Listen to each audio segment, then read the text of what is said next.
Aloha, intuitive healer, author, and wellness warrior, Tricia Gunberg here. Happy June! I missed you. What are we talking about today? We are going to talk about the energy of June and the number 6.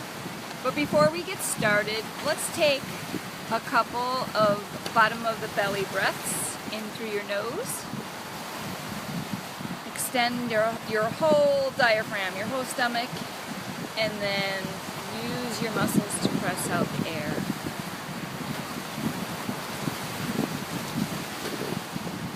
You can do this anywhere, anytime. And as I discovered, and other meditators and experts like Eckhart Tolle will tell you, that when you get in the habit of doing your breaths in the same space, that when you arrive in that space, you will automatically start relaxing.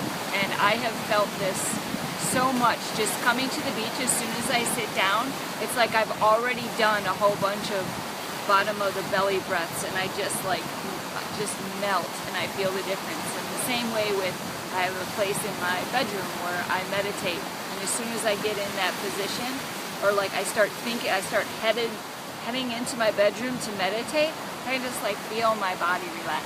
So there's a lot to just taking a few minutes, making it a habit, and it serves you very well. Okay, the number 6 and June. All the astrologers are telling me that June is the month for love. All the stars, all the planets, all the energy is lined up for love in June. And isn't that fabulous? Then the number 6, the 3 words that I picked, or attributes I call them in my book, the 3 words I chose were love, perfection, and luxury. And now anybody with the life path of the number 6 is here for unconditional love. That's what they're here to learn. It's not always the easiest thing when that's what we're here to learn. If you have a 6 anywhere in your name, what you're here to learn is very specific, whether it's your first name, your middle name, or your last name. And I'll use myself as an example. My first name is Tricia. It carries with it the number 6, and it's my personality at work. And the perfectionist in me is very much alive and well when I'm doing my work. This is not always a good thing. On a good day, the 6 is having me love on everyone and everything. That's unconditional love. And then when the perfectionist side comes in, I get so gummed up that I won't post a blog page, I won't share a creative idea, or I won't express my feelings. So that's the other side of it, where it can gum you up. So this is just to be mindful for yourself, to ask yourself if you have all the love that you need in your life, if perfectionism gums up any part of your life, and do you offer yourself any luxuries? Let's go back to loving yourself. I used to ask my clients if they love themselves, and they would look at me like I was bat crap crazy. And so I've learned not to ask that question anymore. But for those people, instead of saying it that way, because of course, you know, we want to love ourselves, if we ask, well, how do we love ourselves? And for my clients, during the readings, I'm directed to say, suggest that they spend time alone or doing a creative endeavor.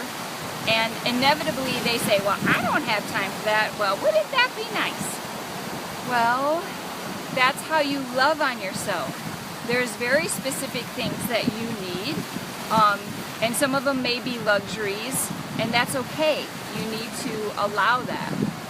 And if you need to know where the 6 plays in your life, maybe you already understand where maybe unconditional love, perfectionist tendencies, or not allowing yourself some luxuries may play in your life. But if you would like more insight, I'll put a full blog post up by tomorrow. You can, and that'll have on there whether, and you can figure out if it's in your birthday or if it's in any one of your names. You can check that out.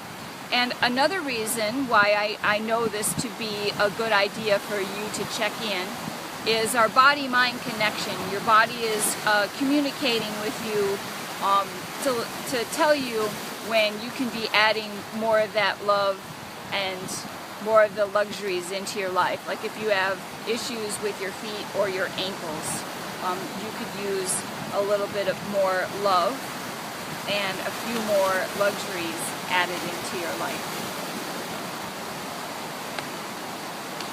I love you. You are perfect just the way you are. And until next Wednesday, don't forget to, or maybe it'll be Sunday. We'll keep it up in the air for now. And until next time, aloha. Thank you for tuning in, Ron and Rod. If you have any questions, post them below.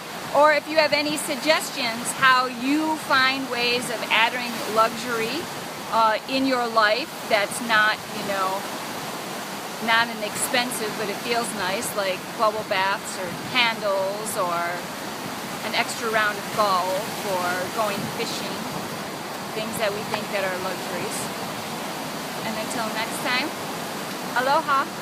I'm going to spin you around so you can check out the ocean. We know it's Wednesday because the ship has come in.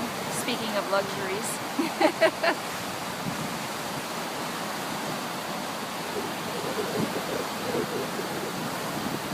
Get those bottom of the belly breaths in as often as you can. Aloha.